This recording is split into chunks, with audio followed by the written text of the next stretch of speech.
bakadama bazzaako ki office ezibavunaanyizibwako okubatwala n'obalabirira ebweru zigaddwa. Ebyo n'ebirala kambireete. Team Oman, Team Dubai, Team Saudi Arabia, Team Qatar, Team USA, Team Canada, Team Jordan, Team Kuwait, Mecca waliwo mbekwano baffe bonna abagoberera ku Projan Media TV mukola omulimu gw'amaanyi nnyo. Kwatana subscribing essaawa zino kati osobola okuba nga weeyunga ku mugutu guno omugatta abantu.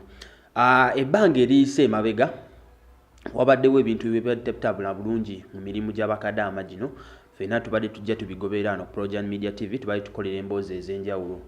Ebizibu baganda baffe abawala n'abalenzi be bayita bakadaama mu nsi z'Abawalabu bye bazze bayitamu, ng'era ebimu ku ebyo ebizibu mubaddemu okutulugunyizibwa, embeera etali nnungi mu kukola, mubaddemu obutasasulwa, okukola ekisukkiridde, obutabeera protected nga bakola, ebizibu byonna babazze babiyitamu, n'okuttibwa. Bakadaama bangi emabegakaawo babadde baluzinga obulamu bwabwe, ng'obulamu ababujjawo be baboosi baabwe bennyini. Mujjukira emabegakaawo emboozi gye twakuleeterako gw'ataagiraba osobola okugenda awo mu vidiyo zaffe wansi n'osobola okuba nga oginoonyako. Twakuleetera ku mboozi eyali entiisa ennyo, mwana muwala eyafuna olubuto, ng'era olubuto olwo yalufunanga lwali lwa boosi w'omusajja, boosi w'omukazi n'amuggyako omutwe. Nga bw'okwata enkoko n'ogiggyako omutwe, emboozi twagikola osoginoonyako awo wansi. Ebyo bimu ku bitiisa ebibaddewo, pozzi n'ebizibu ebirala bye bayitamu baganda baffe abawala bakadaama, ebizibu ebirala babakaka akaboozi. So byebizibu bye bazze bayitamu nga bazze bawanjagalira gavumenti esobole okuba nga eteekawo ko ku mukono ebayambako okwo kubanga abayita mu bizibu ebyo. Kuba ffenna tukimanyi gavumenti ya Uganda erina embassies mwezi ensi ez'enjawulo, baganda baffe batwala e Qatar, Saudi Arabia, naye nga ekimanyi enkulu erinza okuba eri sayidi za Dubai awo ebatwala bonna. Ebizibu ebyo bibadde bijja bibaawo nga bingi nnyo, nga baganda baffe ebizibu bajja babiyitamu, ng'era babivunuuka nga bafuna ssente abalaba tebasasulwa. Mabegakaawo waliwo abampeerezaako message era emboozi nasobola okuba nga ngikola nga baŋŋamba tebasasulwa. Pozi n'ekirala bakadaama ebizibu babadde bayitamu ekirala nga baweereza eno ssente nga bababba bafamire, mikwano babadde baferebwa nnyo. N'amakubo ge babadde bayitamu batwala ebweru gabadde mabi nnyo, si malungi. So oluvannyuma lw'ebbanga eddene nga ffe bannamawulire tukoze ogwaffe, tukaabye, tusitudde ku ddoboozi lyaffe, tugasa eddoboozi lyaffe ku bakadaama. Kyaddaaki gavumenti yasobodde okuba nga ewulira okusaba kuno n'okukaaba kuno. Kampani ezisinga zibadde ze-exploitinga bannaffe be baba baagadde okugenda ebweru, kuba bakizuula nti Layiko nali desperate anoonya mulimu. Mu ggwanga lyaffe ffenna mukimanyi nti tetulina mirimu mu ggwanga lyaffe, mirimu mitono nnyo okusinziira population y'abavubuka eriwo. Bw'ogeraageranya population n'abaana batalina mirimu bangi, so ezo kampani ziba zikozesa advantage nti omuntu ali desperate anoonya mulimu gwa kukola, so nga baku exploiting okutwala eyo ebweru. Bakutwala eyo ebweru bakusulayo busuuzi. Bizibu ebirala bibadde bayitamu okuwamba passport zaabwe nga batuuse, baba tebalina ddembe. Nga bw'atuukayo ne bamutulugunya talina bwadduukayo, kampani yamutwala yawamba passport ye. Nga tebagezaako nagoberera nti omuntu gwe twateeka ebyokukola omukozi waffe gwe tufunamu akasente akola atya, essente zazifuna, bo bafa kimu kasaba bafunako omutemwa gwabwe. Omukozi akolera mu mbeera ki, byonna tebaagala bifaako, ebyo tebabifaako. Ebbanga ddene kampani, sijja kugamba nti kampani zonna, wabula ezimu ezitwala abaana ebweru. Goyinza okuba oli kadaama saa zino ng'oli Projan Media TV nga kampani yo bambi teginaako buzibu, ekuyisa bulungi. Ng'ekuyisa bulungi nga byonna gwe byewetaaga basobola okuba nga babikuwa ng'omukozi, babikuwa byonna, bakulambulako. Ezo kampani ezikikola ze ziri, naye wabula ennyaanya emu esobola okuvunza ennyaanya endala zonna. So ezo kampani entono ezo zibadde zikola ebintu ebitali bituufu, ebitali mu mateeka, kuba ffenna tukimanyi ngo tonagenda eyo osayininga contract. Contract ezo kyenategeerako ziba za myaka 2, batono nnyo be bawa emyaka 3, pozi ng'oba ne-extension osobola okuba ng'oyongerako nga contract eweddeko. So ebizibu byonna bibaddewo, contract ezo babadde bazimenya. Ova eno ng'osayinize nti ogenda funa akakadde kamu n'ekitundu, otuuka eri n'ofuna emitwalo 9 nga tolinawo wakanira, wala ne wamwe tosobola tambuza bigere nti weekyange nti okomewo. n'okolera mu bubugubi obwo contract wadde bazikola ki bazimenyawo ezo company ezimu.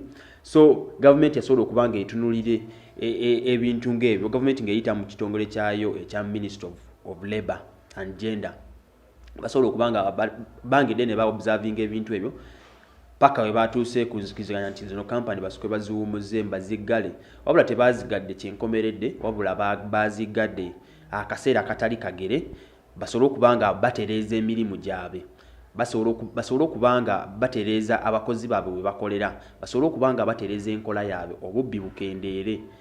So gwe mulamu wa government gwe yatunde nega nti zino company basukwe baziyimirizeemu. Bangi baganda bafa bali eyo bakirina basanga engalo zonna zigize kulw'okubanga bakola basiimula awakyafu nga tebalina protective gears. Omuntu olina okwambala gloves ng'osiimula ebyo badde tebabirina. Abakola ku bizimbe badde tebalina zi element ng'ebbulooka liva eri waggulu erikukuba. Emirambo mingi gye bakomezaawo okuva mu nsi z'Abawarabu baganda baffe be bakomezaawo nga bafu olw'ensonga nti balina protective gears. Bantu bangi abagenze oyo okunoonya ssente wabula ogenda okudda ng'okomyewo n'endwadde ez'otamanyi. Bantu bangi be batulugunyizza. Abawarabu si bantu balungi, baganda baffe bakubye ebiyiso bye batamanyi, bakomyewo bafunye endwadde ze batamanyi balwadde. Ebyo byonna companies ziba zibatwala ziba tezibafaako. Kyolwa gavumenti yasazeewo n'egamba nti paka nga batereezezza mu bintu ebyo lwe bagenda okuddamu bakkiriza okuba nga batambuza abaana okubatwala. Naawe gwe bagenda okukusa oli mu nsobi tokkiriza kukukusa. Baaganye zino kampuni okuba nga okuddamu okutambuza abantu ozibatwala paka nga batereeza ebintu ebyo. Bwe banaakutwala nga gavumenti tekkiriziganyizza olw'okuba nga saawa zino yina agenda at his own risk oba at her own risk. Olw'ensonga bw'otuukayo eyo ng'ogendedde mu kano akaseera nga kampani bazigadde ogenda okuba toli vunaanyizibwa wa gavumenti. Mwena ababaddeyo eyo mubadde vunaanyizibwa wa gavumenti olw'ensonga mubadde bannayuganda. So embassy yeeyo ebadde erina okuba nga ebakwasaganya yadde badde n'ezo weakness, naye kyaddaaki ndowooza bamaze ne babitunulamu weakness eyo bagezaako okuba nga bazirongoosa olw'okubanga ebbanga lino lino eyise emabega bantu bangi abadde bakonkomayidde ku office za embassy ya Uganda basula wansi w'emiti ebintu ng'ebyo gavumenti begezeeko okuba nga ebijjawo nti bwe bakutwala ku mulimu contract bazigoberera. Ebintu ebisinga bazirespectinga contract, ebintu ebisinga protective gear biki ebyo osasulwa bulungi oli otya osulawa ebintu ng'ebyo bagala okuba nga balongoosa. Gwe yenna agenda okuva eno nnaku lwaleero ogenda kuba ogenze ku lulwo emabegakaawo. Contract emu gye nasobola okuba nga nsomako akantu akasinga okusika attention yange nga ate abasinga tebakateeka mu nkola. Buli mwana agenda mu contract balina omuwaayo off ya lunaku lumu mu week, buli week alina okuba mu olunaku lumu off. Naye nsibako ne sente zange gwe ali ku Projan Media TV essaawa zino oba osobola okumbuli oba wali ofunye off yonna bukyanga ogendayo bakolanga bulogoyi. So ebintu ng'ebyo be basobola okuba nga batunuulira okulaba nga embeera y'abakozi erongoosebwa. Gwaliyo essaawa zino toweeraliikira sigala ng'oli mukkakkamu. Ebintu byonna bitambula, gavumenti ekyavunaanyizibwako wabula gwagenda obugenzi gwagenda okukusibwa gwali mu buzibu. Gwaliyo kakkana ebintu bagenda kuba babitereeza era nga totya nti oba babavuddemu oba bagenda naniko bayisawo bi. Enkola ssaawa zino gye batandiseewo kubanga basukka ne balongoosa mu abaliyo abakolerayo balongoose embeera gye mukoleramu basobole okuba nga bano abala bagenda okugendayo basanga embeera ennungi. Gwali Projan Media TV nga tana subscribinga okola nsobi y'amaanyi okubagana amawulire ogenda kuba ogasubwa nnyo. Kyenkusaba subscribinga, bw'omala subscribinga muganda wange njagala okole ekintu kimu, genda awo ohitinga notification bell akantu akalinga akadde bw'omala subscribinga kagenda kuba kajjaawo. Bw'ohitinga notification bell ogenda kuba weegase nga tolina kyosubwa kyonna wano Projan Media TV. Nzikiriza ntumire ku baganda bange bakadaama abali mu mawanga g'Abawarabu. Kakinina nkutumiddeko Namuli Winfred Nakirijja Nakandi Farida, baganda bange bangi nnyo abali mu ggwanga lya Oman. Madina nkutumiddeko nnyo, webale nnyo okwekumira ku Projan Media TV.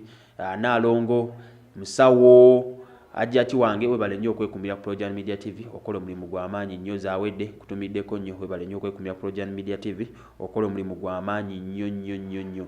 Wabula kisagala kwerabira okubagamba nti Mission 2021 temukivaako, temuva ku mulamwa. Mission 2021 temuva ku mulamwa. Ngenda kuba nkomawo n'ebirala.